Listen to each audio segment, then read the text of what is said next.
ever just feel overwhelmingly curious about everything? Like, you want to know how the universe works, why people say the things they say, the secrets hiding in history, the weird stuff out there that nobody can explain, and maybe even understand your own brain a little better? Sometimes, you don't want to stick to just one topic. You want to hop from idea to idea, chasing whatever sparks your interest in that moment. You want a little bit of this, a little bit of that, a real feast for the mind. Well, if that sounds like you, you're in the right place. Because in this very special episode, we're serving up a whole collection of plus bites, fascinating, bite-sized explorations from various corners of the English Plus podcast world. We've pulled together a whole smorgasbord of topics designed to make you think, make you wonder, maybe even make you chuckle, and definitely make you learn. We're going to jump from understanding why a simple vegetable can make you weep uncontrollably to questioning whether humans are really the only tool users on the planet. We'll unpack powerful historical quotes, explore bizarre unsolved mysteries, dive into the hidden depths of everyday words and phrases, and even tackle puzzles that prove our own minds can sometimes trick us. Think of it as a whirlwind tour through some of the most interesting ideas we've been exploring. We'll touch on ancient myths, peek inside your brain, ponder philosophical dilemmas, get a serious dose of inspiration, and so much more. Each segment is a chance to learn something new, to see the world from a slightly different angle, and to spark that wonderful feeling of curiosity. It's a reminder that there is always something fascinating to discover, no matter the topic.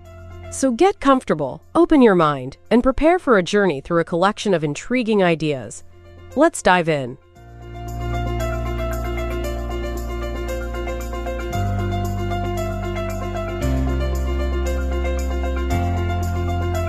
What are you doing right now? Seriously, what activity are you engaged in this very moment? Are you listening while commuting? While cooking? Maybe just lounging? And if it's the last one, the lounging, are you perhaps in the process of killing time? It's a strange phrase, isn't it? Kill time. It sounds a bit dramatic, a touch aggressive. Like time is this thing, this entity, and our goal is to somehow eliminate it, make it disappear. We use it all the time, so casually. Oh, I was just killing time before the movie started. Nothing much, just killing time until my appointment. We utter these words without a second thought, but have you ever stopped to really think about what we're saying? What does it mean to kill time, and why do we say it? This is English Express from English Plus Podcast. Never stop learning.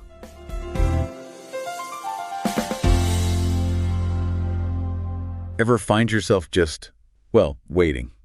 Commuting and the train's late again. Oh, yeah. Or stirring a pot that needs, another 10 minutes. Mm-hmm. Maybe you're just sprawled on the couch, phone in hand, kind of scrolling but not really doing anything. Definitely been there.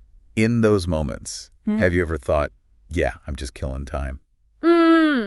It's a funny phrase when you actually stop and, think about it. Killing time. Right. Sounds a bit violent. It does. Time is some kind of enemy we need to take down until we get to the good stuff, the thing we really want to be doing. Yeah, and we say it so casually. Just killing time till the meeting starts. Killing time. But what's really going on there? What are we actually saying with that phrase? Okay, yeah, let's dig into that. I mean, on the surface, killing time basically seems to mean occupying yourself with something kind of unimportant. Right, something passive. Exactly, passive. Just to make waiting or boredom feel shorter. Like scrolling on your phone, which we mentioned? Totally. Yeah. Or, doodling on a notepad, staring out the window. Classic time-killing stuff. Things you do when you're stuck. In a queue, waiting for a train, maybe even in a really dull meeting. Uh-huh. We've all been there. So where does that idea come from? The killing part, it's likely tied to how time feels when we're bored, isn't it? Feels like it slows right down, like it's heavy. Exactly, like a burden. So doing these little things, these low-stakes activities, it kind of shifts our focus. Makes time seem to speed up. Yeah, it makes the perception of time change. We're not, actually destroying minutes, obviously. Obviously. But we're making that slow drag feel a bit less tedious, less agonizing. So it's less about destruction, more about distraction. From the tedium, yeah. That's a good way to put it. But here's what's interesting, right? Think about when you don't use the phrase. Mm. Like you'd never say you're killing time if you're totally absorbed in something you love. No way. Or laughing with friends, or really getting into learning something new. In those moments, time just flies. You look up and hours have passed. Right. So killing time seems reserved specifically for when time feels heavy, slow, dragging its feet. Admitting, maybe subconsciously, that this particular moment isn't one we value much No. or want to be fully present in. Yeah, I think that's part of it. It's a coping mechanism, really, for boredom, for impatience. Navigating those in-between moments. Those liminal spaces, yeah. It's kind of like the linguistic equivalent of fidgeting, you know. Uh-huh. Yeah, mental fidgeting. I like that. But is that the whole story? You mentioned our relationship with time earlier. Well, think about that word again. Kill. It's so final. Powerful word. And we apply it to time, this abstract thing we're always like battling against. Deadlines, schedule. Oh, clock always ticking. Exactly. So maybe saying we're killing time is this like tiny act of rebellion. How do you mean? Like pushing back against feeling controlled by time. By saying we're doing something to it, we're sort of asserting a little bit of control, even if it's just over our perception of its speed. Taking back some power in a small way. Interesting. And that connects to maybe a hidden positive side, or at least a hidden function. A positive side to killing time. Sounds counterintuitive. Well, yeah, maybe not the mindless scrolling itself, but think about our culture. It's all about productivity, right? Go, go, go. Optimize everything. Always be on. Always be on. So is there maybe a kind of quiet rebellion in just allowing ourselves not to be productive? Ah, I see. Like the phrase gives us permission. Exactly. Permission to step off the hamster wheel for a second. It acknowledges that, hey, maybe not every single moment needs to be packed with purpose. That actually reminds me a bit of being a kid.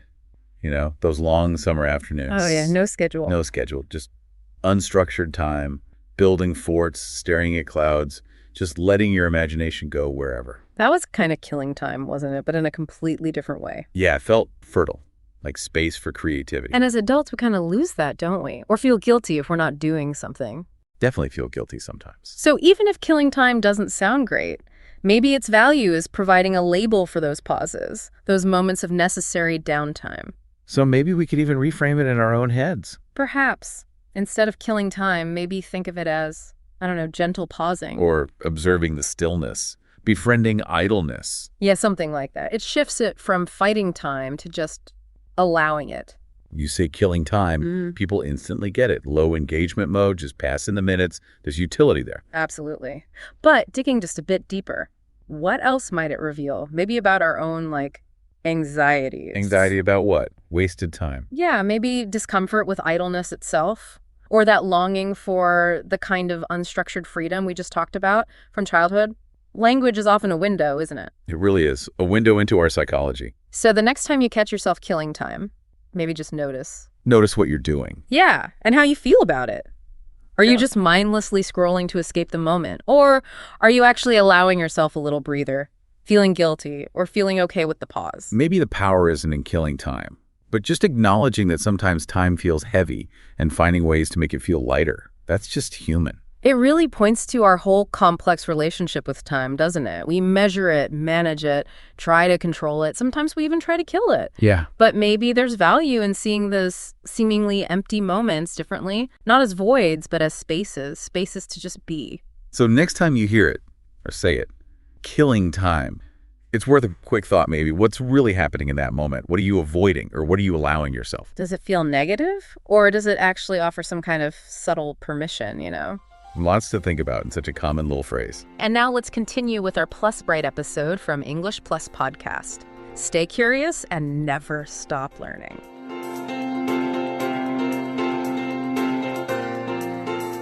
The Norse myth of Loki. Imagine a world of frost giants and thunder gods, of 9 interconnected realms and a destiny woven by fate. And in the heart of it all, a figure who doesn't quite fit, who dances on the edges, who thrives on turning things upside down. Who am I talking about? You guessed it, Loki. The name itself practically smells of mischief, and maybe just a hint of danger. But who is Loki? Is he just a villain? A simple agent of chaos? Or is there something deeper, something more complex, something transformative about the Norse trickster god? This is Gods and Heroes from English Plus Podcast. Never stop learning.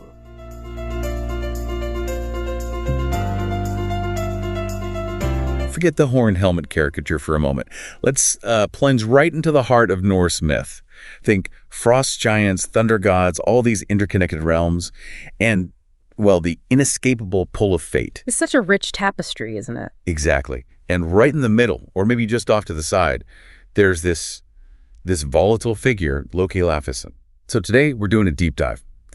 Is he just the bad guy? Yeah. The agent of chaos. Or is there maybe something more going on, something perhaps transformative beneath all that trickery? Yeah, that's the question. And while we often see him hanging around the Aesir gods Odin, Thor, that crowd his actual origins, they mark him as different right from the start. How so?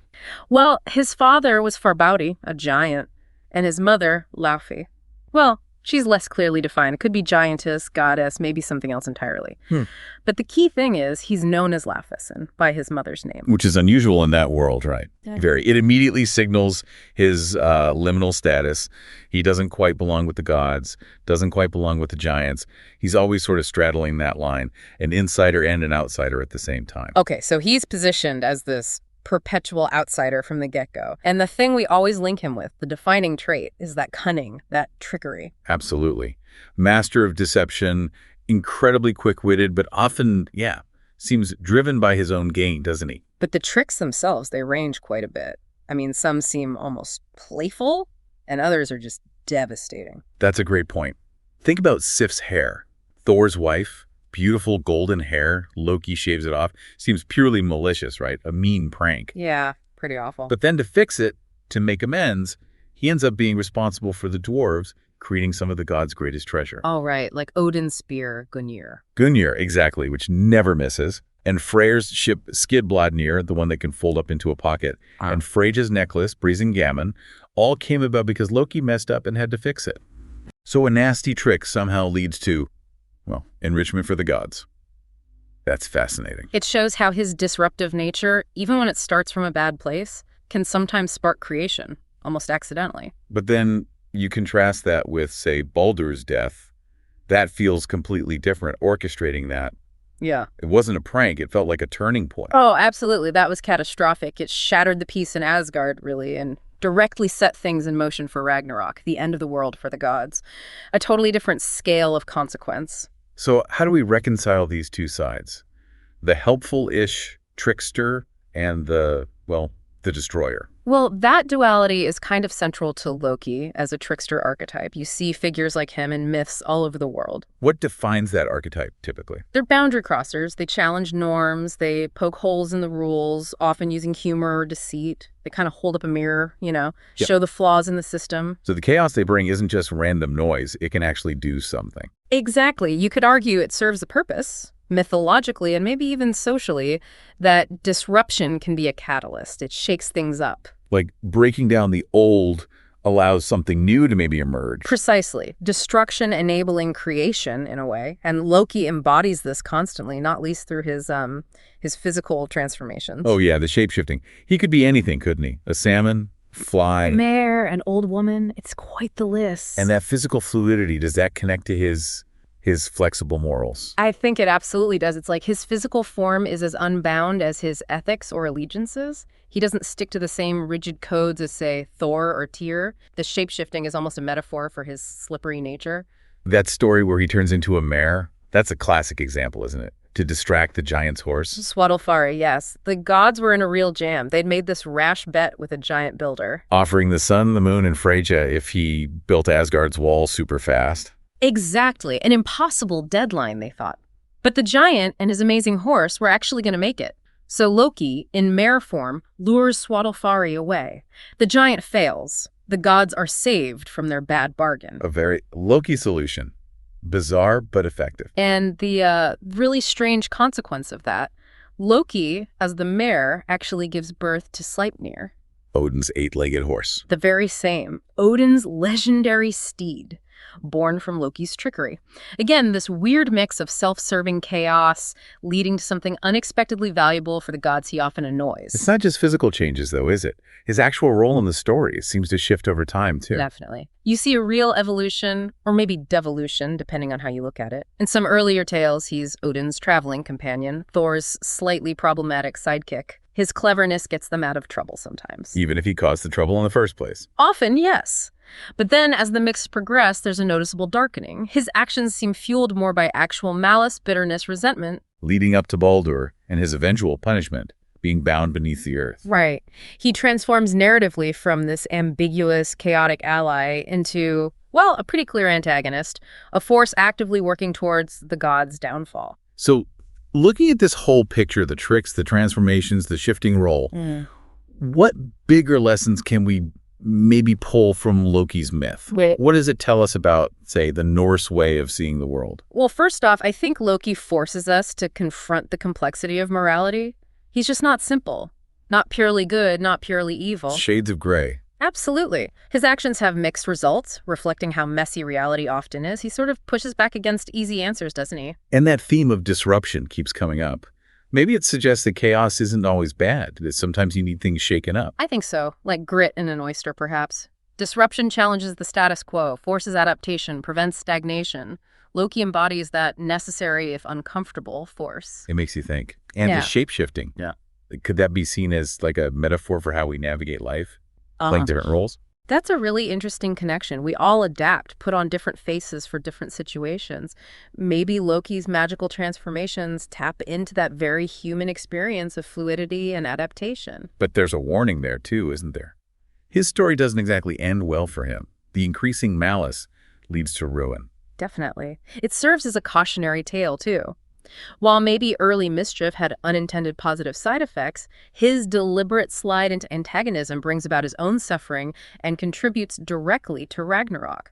It suggests there are consequences, even for the cleverest trickster, when malice takes over. So this deep dive shows Loki is, wow, far more than just a villain. His story seems to be this complex exploration of chaos, change, identity. And the relationship between good and evil, creation and destruction, it really encourages you, the listener, to look past simple labels, doesn't it? Yeah, to appreciate the layers. It's fascinating how someone often seen as just a troublemaker can actually offer so much commentary on, well, everything. He forces everyone, gods included, to look at uncomfortable things, consider different angles. He's a catalyst for thought, if nothing else. And now let's continue with our Plus Bite episode from English Plus Podcast. Stay curious and never stop learning.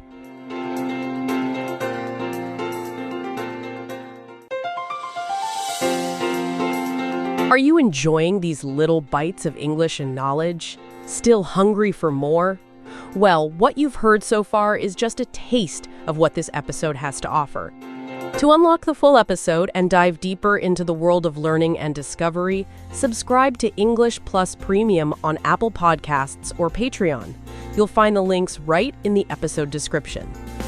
By subscribing, you're not just getting more great content. You're helping us keep creating high-quality education and entertainment for learners all around the world. And if a subscription isn't possible right now, no worries. We've got you covered. You can still enjoy all our content on English Plus Radio and explore even more on our website, EnglishPlusPodcast.com. So come join us and let's take your English and your knowledge to the next level. And hey, remember our motto, never stop learning with English Plus Podcast.